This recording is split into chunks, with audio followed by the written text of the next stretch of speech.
ಬನ್ನಿ ಕ್ಷಣದ ಪ್ರಮುಖ 25 ಸುದ್ದಿ ನೋಡೋಣ. ಕ್ವಿಕ್ 25 ನಲ್ಲಿ ವಾಲ್ಮೀಕಿ ನಿಗಮದಿಂದ ಅಕ್ರಮವಾಗಿ 187 ಕೋಟಿ ರೂಪಾಯಿ ವರ್ಗಾವಣೆ ಪ್ರಕರಣ ಸಂಬಂಧ ಮಾಜಿ ಸಚಿವ ಬಿ ನಾಗೇಂದ್ರ ಬಂಧನವಾಗಿದೆ. 48 ಗಂಟೆಗಳ ಕಾಲ ನಾಗೇಂದ್ರ ಮನೆಯಲ್ಲಿ ಇಡಿ ಅಧಿಕಾರಿಗಳು ದಾಖಲೆಗಳನ್ನು ಜಾಲಾಡಿದ್ರು. ದಾಳಿ ಬೆನ್ನಲ್ಲೇ ನಿನ್ನೆ ಮುಂಜಾನೆ ನಾಗೇಂದ್ರರನ್ನ ವಶಕ್ಕೆ ಪಡೆದಿದ್ದ ಇಡಿ ಬಳಿಕ ಅರೆಸ್ಟ್ ಮಾಡಿದೆ. ಇವತ್ತು ಮುಂಚಾನೆಯೇ ನಾಗೇಂದ್ರರನ್ನ ಬೆಂಗಳೂರಿನ ಸಂಪಿಗೆಹಳ್ಳಿಯಲ್ಲಿರುವ ನ್ಯಾಯಾಧೀಶರ ನಿವಾಸದಲ್ಲಿ ಹಾಜರುಪಡಿಸಲಾಯಿತು. ವಿಚಾರಣೆ ನಡೆಸಿದ ನ್ಯಾಯಾಧೀಶರು ನಾಗೇಂದ್ರರನ್ನ ಜುಲೈ 18ರವರೆಗೆ ಅಂದರೆ ಒಟ್ಟು 6 ದಿನಗಳ ಕಾಲ ಇಡಿ ವಶಕ್ಕೆ ನೀಡಿದ್ದಾರೆ. ಪ್ರಕರಣದಲ್ಲಿ ಆರೋಪಿಗಳು ನೀಡಿದ ಹೇಳಿಕೆಯೇ ಮಾಜಿ ಸಚಿವ ನಾಗೇಂದ್ರಗೆ ಉರುಳಾಗಿದೆ. ಮೃತ ಅಧಿಕಾರಿ ಚಂದ್ರಶೇಖರ್ ಡೆತ್ ನೋಟ್ನಲ್ಲಿಯೂ ಕೂಡ ಸಚಿವ ಎಂಬುದು ಉಲ್ಲೇಖವಾಗಿದೆ. ನಾಗೇಂದ್ರ ಆಪ್ತ ಹರೀಶ್ಗೆ ಪದ್ಮನಾಭ್ 25 ಲಕ್ಷ ರೂಪಾಯಿ ನೀಡಿರುವುದು ಕೂಡ ಬಯಲಾಗಿದೆ. ಹರೀಶ್ ವಿಚಾರಣೆಯಲ್ಲಿ ನಾಗೇಂದ್ರ ಸೂಚನೆಯಂತೆ ಹಣ ಪಡೆದಿರೋ ಬಗ್ಗೆ ಹೇಳಿಕೆ ಕೊಟ್ಟಿದ್ದಾರೆ ಎನ್ನಲಾಗಿದೆ. ಎಲ್ಲಾ ಸಾಕ್ಷ್ಯಗಳನ್ನು ಮುಂದಿಟ್ಟು ನಾಗೇಂದ್ರಗೆ ಇಡಿ ಅಧಿಕಾರಿಗಳು ಪ್ರಶ್ನೆಗಳ ಮೇಲೆ ಪ್ರಶ್ನೆ ಕೇಳಿದ್ದಾರೆ. ಇಡಿ ಚಕ್ರವ್ಯೂಹದಲ್ಲಿ ಸಿಲುಕಿರೋ ನಾಗೇಂದ್ರ ವಿಲವಿಲ ಅಂತಿದ್ದಾರೆ. ನಾಗೇಂದ್ರ ಲಾಕ್ ಆಗಿರೋದ್ರಿಂದ ಬಳ್ಳಾರಿಯಲ್ಲಿರೋ ಆಪ್ತರಿಗೂ ಕೂಡ ಟೆನ್ಷನ್ ಶುರುವಾಗಿದೆ. ಆಪ್ತರು ಅಷ್ಟೇ ಅಲ್ಲ, ನಾಗೇಂದ್ರ ಭೇಟಿ ಮಾಡಿದ ಉದ್ಯಮಿಗಳಿಗೂ ಕೂಡ ಸಂಕಷ್ಟ ಎದುರಾಗಿದೆ. ನಿನ್ನೆ ನಾಗೇಂದ್ರರನ್ನ ಇಡಿ ವಶಕ್ಕೆ ಪಡಿತಾ ಇದ್ದಂತೆ ಇತ್ತ ಶಾಸಕ ಬಸನಗೌಡ ದದ್ದಲ್ಗೆ ಢವಢವ ಶುರುವಾಗಿತ್ತು. ಆ ಬೆನ್ನಲ್ಲೇ ಸೀದಾ ಎಸ್ಐಟಿ ಕಚೇರಿಗೆ ತೆರಳಿದ್ದ ದದ್ದಲ್ ನನ್ನನ್ನು ಅರೆಸ್ಟ್ ಮಾಡಿ ಅಂತ ಪಟ್ಟು ಹಿಡಿದಿದ್ರು. ಹಂಗೆಲ್ಲ ಮಾಡೋಕ್ಕಾಗಲ್ಲ ಅಂತ ಹೇಳಿ ಇಡಿ ಅಧಿಕಾರಿಗಳು ಗಂಟೆಗಟ್ಟಲೆ ವಿಚಾರಣೆ ನಡೆಸಿದ್ರು. ಬಸನಗೌಡ ದದ್ದಲ್ರ ರಾಯಚೂರಿನ ನಿವಾಸದಲ್ಲಿ ಆಸ್ತಿ ಜಮೀನು ಪತ್ರಗಳು ಪತ್ತೆಯಾಗಿವೆ. ದದ್ದಲ್ ಇತ್ತೀಚೆಗೆ ಗಣದಿನ್ನಿ ಗ್ರಾಮದಲ್ಲಿ ಮಗನ ಹೆಸರಿನಲ್ಲಿ 4 ಎಕರೆ 31 ಗುಂಟೆ ಜಮೀನು ಖರೀದಿಸಿರುವ ದಾಖಲೆಗಳು ಅದಾಗಿದ್ವು. ಇವನ್ನೇ ಇಟ್ಕೊಂಡು ಹೆಚ್ಚುವರಿ ತನಿಖೆ ನಡೆಸಲು ಅಧಿಕಾರಿಗಳು ಮುಂದಾಗಿದ್ದಾರೆ. ಈ ಮಧ್ಯೆ ಇಡಿಯಿಂದ ನಾಗೇಂದ್ರ ಬಂಧನ ಕಾಂಗ್ರೆಸ್ ಬಿಜೆಪಿ ನಾಯಕರ ನಡುವೆ ಜಟಾಪಟಿಗೂ ಕೂಡ ಕಾರಣವಾಗಿದೆ. ಸಿಎಂ ಸಿದ್ದರಾಮಯ್ಯ ಹಾಗೂ ಡಿಸಿಎಂ ಡಿಕೆ ಶಿವಕುಮಾರ್ ನೇತೃತ್ವದಲ್ಲಿ ಇಂದು ಕಾರ್ಯಕರ್ತರ ಸ್ಪಂದನಾ ಕಾರ್ಯಕ್ರಮ ನಡೆಯಲಿದೆ. ಬೆಂಗಳೂರಿನಲ್ಲಿರೋ ಕಾಂಗ್ರೆಸ್ನ ಭಾರತ್ ಜೋಡೋ ಭವನದಲ್ಲಿ ಕಾರ್ಯಕ್ರಮ ಆಯೋಜಿಸಿದ್ದು, ಪಕ್ಷಕ್ಕಾಗಿ ನಿಷ್ಠೆಯಿಂದ ದುಡಿದಿರುವ ಕಾರ್ಯಕರ್ತರ ಅಹವಾಲುಗಳಿಗೆ ಕಿವಿಯಾಗಲು ಕಾಯ್ತಾ ಇದ್ದೀನಿ ಅಂತ ಸಿಎಂ ಸಿದ್ದರಾಮಯ್ಯ ಟ್ವೀಟ್ ಮಾಡಿದ್ದಾರೆ. ವಿಧಾನಸಭಾ ಚುನಾವಣೆಯಲ್ಲಿ ನಕಲಿ ಮತದಾನ ಆರೋಪದಲ್ಲಿ ಬಿಜೆಪಿ ಶಾಸಕ ಬಸನಗೌಡ ಪಾಟೀಲ್ ಯತ್ನಾಳ್ಗೆ ಹೈಕೋರ್ಟ್ ರಿಲೀಫ್ ನೀಡಿದೆ. ಯತ್ನಾಳ್ ವಿರುದ್ಧದ ಪ್ರಕರಣವನ್ನು ಹೈಕೋರ್ಟ್ ವಜಾ ಮಾಡಿದೆ. ಯತ್ನಾಳ್ ನಕಲಿ ಮತದಾನ ಮಾಡಿಸಿದ್ದಾರೆ ಅಂತ ಹೇಳಿ ಆರೋಪಿಸಿ ಕೈ ಅಭ್ಯರ್ಥಿ ಅಬ್ದುಲ್ ಹಮೀದ್ ಮುಷ್ರೀಫ್ ಆಯೋಗಕ್ಕೆ ದೂರು ನೀಡಿದ್ರು. ಸುಳ್ಳು ಪ್ರಕರಣ ದಾಖಲಿಸಿದ್ದಾರೆ ಅಂತ ಹೇಳಿ ಅಬ್ದುಲ್ಗೆ ಹೈಕೋರ್ಟ್ 1 ಲಕ್ಷ ರೂಪಾಯಿ ದಂಡ ವಿಧಿಸಿದೆ. ಲೋಕಸಭೆ ವಿಪಕ್ಷ ನಾಯಕ ರಾಹುಲ್ ವಿರುದ್ಧ ಆಕ್ಷೇಪಾರ್ಹ ಹೇಳಿಕೆ ನೀಡಿದ್ದಕ್ಕೆ ಮಂಗಳೂರು ಉತ್ತರ ಶಾಸಕ ಭರತ್ ಶೆಟ್ಟಿ ವಿರುದ್ಧ ಎಫ್ಐಆರ್ ದಾಖಲಾಗಿತ್ತು. ಇದನ್ನು ಖಂಡಿಸಿ ಇಂದು ಮಂಗಳೂರಿನ ಕಾವೂರು ಜಂಕ್ಷನ್ನಲ್ಲಿ ಬಿಜೆಪಿ ಪ್ರತಿಭಟನೆ ನಡೆಸ್ತಾ ಇದೆ.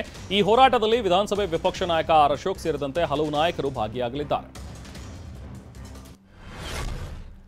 ಬೆಂಗಳೂರಿನಲ್ಲಿ ನಿನ್ನೆ ಸಂಜೆ ಧಾರಾಕಾರ ಮಳೆ ಸುರಿತು. 1 ಗಂಟೆ ಸುರಿದ ನಿರಂತರ ಮಳೆಯಿಂದಾಗಿ ಪ್ರಮುಖ ರಸ್ತೆಗಳಲ್ಲಿ ಟ್ರಾಫಿಕ್ ಜಾಮ್ ಉಂಟಾಗಿತ್ತು. ಕೆಲಸ ಕಾರ್ಯ ಮುಗಿಸಿ ಮನೆಗೆ ತೆರಳುತ್ತಾ ಇದ್ದವರು ಮಳೆಯಲ್ಲಿ ಸಿಲುಕಿ ಪರದಾಡಿದ್ರು. ಬೆಂಗಳೂರಿನಲ್ಲಿ ಇನ್ನೂ 4 ದಿನ ಮಳೆಯಾಗಲಿದೆ ಅಂತ ಹವಾಮಾನ ಇಲಾಖೆ ಮುನ್ಸೂಚನೆ ನೀಡಿದೆ. ಬೆಂಗಳೂರು ಗ್ರಾಮಾಂತರದ ನೆಲಮಂಗಲದಲ್ಲೂ ಕೂಡ ನಿನ್ನೆ ಸಂಜೆ ಮಳೆ ಅಬ್ಬರಿಸಿದೆ. ಭಾರೀ ಮಳೆಯಿಂದಾಗಿ ರಸ್ತೆಗಳೆಲ್ಲ ಜಲಾವೃತವಾಗಿದ್ದವು. ಜನಜೀವನ ಅಸ್ತವ್ಯಸ್ತವಾಗಿತ್ತು. ವಾಹನ ಚಾಲಕರು ಪರದಾಡಿದ್ರು. ಕರಾವಳಿಯಲ್ಲಿ 2-3 ದಿನ ಬಿಡುವು ಕೊಟ್ಟಿದ್ದ ವರುಣ ಇಂದಿನಿಂದ ಮತ್ತೆ ಅಬ್ಬರಿಸಲಿದ್ದಾನೆ. ಉತ್ತರ ಕನ್ನಡ ಜಿಲ್ಲೆಯಲ್ಲಿ ಭಾರೀ ಮಳೆಯ ಮುನ್ಸೂಚನೆ ನೀಡಲಾಗಿದ್ದು 3 ದಿನಗಳ ಕಾಲ ರೆಡ್ ಅಲರ್ಟ್ ಘೋಷಣೆ ಮಾಡಲಾಗಿದೆ. 205 ಮಿಲಿಮೀಟರ್ ವರೆಗೆ ಮಳೆ ಸುರಿಯುವ ಸಾಧ್ಯತೆ ಇದೆ ಅಂತ ಹವಾಮಾನ ಇಲಾಖೆ ಮುನ್ಸೂಚನೆ ಕೊಟ್ಟಿದೆ. ಉತ್ತರ ಕನ್ನಡ ಜಿಲ್ಲೆಯ ಕಾರವಾರ ತಾಲೂಕಿನ ಮುದಗಾ ಬಳಿ ಚತುಷ್ಪಥ ಹೆದ್ದಾರಿ ಮಧ್ಯೆನೇ ಕುಸಿತ ಸಂಭವಿಸಿದೆ. ಕಳಪೆ ಕಾಮಗಾರಿ ಪರಿಣಾಮ ನಿರಂತರ ಮಳೆಯಿಂದಾಗಿ ಹೆದ್ದಾರಿ ಕುಸಿತದ ಹಂತಕ್ಕೆ ತಲುಪಿದೆ. ಗುಡ್ಡ ಮತ್ತು ಸಮುದ್ರದ ಮಧ್ಯದಿಂದ ಹಾದು ಹೋಗಿರುವ ರಾಷ್ಟ್ರೀಯ ಹೆದ್ದಾರಿ 66 ಇದಾಗಿದ್ದು ವಾಹನ ಚಾಲಕರಿಗೆ ಆತಂಕ ತಂದಿಟ್ಟಿದೆ. ಉತ್ತರ ಕನ್ನಡ ಜಿಲ್ಲೆಯಲ್ಲಿ ಪ್ರವಾಹ ಹೇಳತೀರದ ಸಂಕಷ್ಟ ತಂದೊಡ್ಡಿದೆ. ಕಾರವಾರ ತಾಲೂಕಿನಲ್ಲೂ ಪ್ರವಾಹ ಸಾಕಷ್ಟು ಅವಾಂತರಗಳನ್ನು ತಂದಿದೆ. ಉತ್ತರ ಕನ್ನಡ ಜಿಲ್ಲಾಧಿಕಾರಿ ಲಕ್ಷ್ಮೀಪ್ರಿಯಾ ನಿನ್ನೆ ಕಾರವಾರ ತಾಲೂಕಿನ ಪ್ರವಾಹ ಪೀಡಿತ ಬಿಣಗ, ಅರಗ ಹಾಗೂ ಚೆಂಡಿಯ ಭಾಗಗಳಿಗೆ ಭೇಟಿ ನೀಡಿ ಪರಿಸ್ಥಿತಿ ಅವಲೋಕಿಸಿದರು. ರಾಜ್ಯಾದ್ಯಂತ ಇಂದಿನಿಂದ ಮುಂದಿನ 4 ದಿನ ಧಾರಾಕಾರ ಮಳೆ ಸುರಿಯುವ ಸಾಧ್ಯತೆ ಇದೆ ಅಂತ ಹವಾಮಾನ ಇಲಾಖೆ ಮುನ್ಸೂಚನೆ ಕೊಟ್ಟಿದೆ. ಉಡುಪಿ, ದಕ್ಷಿಣ ಕನ್ನಡ, ಉತ್ತರ ಕನ್ನಡದಲ್ಲಿ ಜುಲೈ 14ರಿಂದ 15ರವರೆಗೆ ಭಾರೀ ಪ್ರಮಾಣದಲ್ಲಿ ಮಳೆ ಬೀಳುವ ಸಾಧ್ಯತೆ ಇರೋದ್ರಿಂದ ರೆಡ್ ಅಲರ್ಟ್ ಘೋಷಿಸಲಾಗಿದೆ. ಈ ವೇಳೆ 204 ಮಿಲಿಮೀಟರ್ ಮಳೆಯಾಗುವ ಸಾಧ್ಯತೆ ಇದೆ. ಜಿಲ್ಲೆಗಳಿಗೆ ಜುಲೈ 13 ಮತ್ತು 16ರಂದು ಆರೆಂಜ್ ಅಲರ್ಟ್ ಘೋಷಿಸಲಾಗಿದೆ.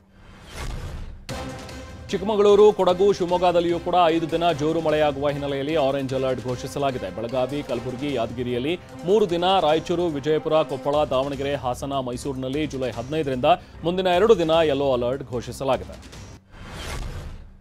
ಉದ್ಯಮಿ ಮುಖೇಶ್ ಅಂಬಾನಿ ಪುತ್ರನ ಮದುವೆಯಲ್ಲಿ ಬಾಲಿವುಡ್ ಬಳಗವೇ ಬೆಂದಾಸ್ ಆಗಿ ಎಂಜಾಯ್ ಮಾಡಿದೆ. ಶಾರುಖ್ ಖಾನ್ ದಂಪತಿ, ಸುನಿಲ್ ಶೆಟ್ಟಿ, ಸಲ್ಮಾನ್ ಖಾನ್, ಟಾಲಿವುಡ್ ಸ್ಟಾರ್ ಮಹೇಶ್ ಬಾಬು ದಂಪತಿ, ರಣಬೀರ್ ಕಪೂರ್, ರಣವೀರ್ ಸಿಂಗ್, ದೀಪಿಕಾ ಪಡುಕೋಣೆ, ಆಲಿಯಾ ಭಟ್ ಸೇರಿ ಗಣ್ಯಾತಿಗಣ್ಯರು ಉಪಸ್ಥಿತರಿದ್ದರು. ಸೂಪರ್ ಸ್ಟಾರ್ ಫ್ಯಾಮಿಲಿ ಕೂಡ ಅನಂತ್ ಅಂಬಾನಿ ಮದುವೆಯಲ್ಲಿ ಭಾಗಿಯಾಗಿತ್ತು. ಫೋಟೋಶೂಟ್ ಬಳಿಕ ರಜನಿಕಾಂತ್ ಅನಂತ್ ಅಂಬಾನಿ ಬಾಲಿವುಡ್ ನಟರ ಜೊತೆ ಭರ್ಜರಿ ಸ್ಟೆಪ್ ಹಾಕಿದ್ರು.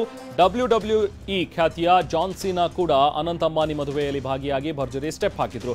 ರಾಕಿಂಗ್ ಸ್ಟಾರ್ ಯಶ್ ಕೂಡ ಅಂಬಾನಿ ಪುತ್ರನ ಮದುವೆಯಲ್ಲಿ ಭಾಗಿಯಾಗಿದ್ರು. ರಾಜಕೀಯ ನಾಯಕರ ದಂಡೆ ಅನಂತ್ ಅಂಬಾನಿ ಮದುವೆ ಸಮಾರಂಭದಲ್ಲಿ ಭಾಗಿಯಾಗಿತ್ತು. ಆರ್ಜೆಡಿ ನಾಯಕ ಲಾಲು ಪ್ರಸಾದ್ ಯಾದವ್, ಎಸ್ಪಿ ನಾಯಕ ಅಖಿಲೇಶ್ ಯಾದವ್ ವಧುವರರಿಗೆ ಶುಭ ಹಾರೈಸಿದ್ರು. ಪಶ್ಚಿಮ ಬಂಗಾಳದ ಸಿಎಂ ಮಮತಾ ಬ್ಯಾನರ್ಜಿ ಕೂಡ ಮದುವೆಯಲ್ಲಿ ಭಾಗಿಯಾಗಿದ್ರು. ಬ್ರಿಟನ್ ಮಾಜಿ ಪ್ರಧಾನಿ ಜಾನ್ ಬೋರಿಸ್ ಕುಟುಂಬ ಸಮೇತರಾಗಿ ಅನಂತ್ ಅಂಬಾನಿ ಮದುವೆಗೆ ಆಗಮಿಸಿದ್ರು.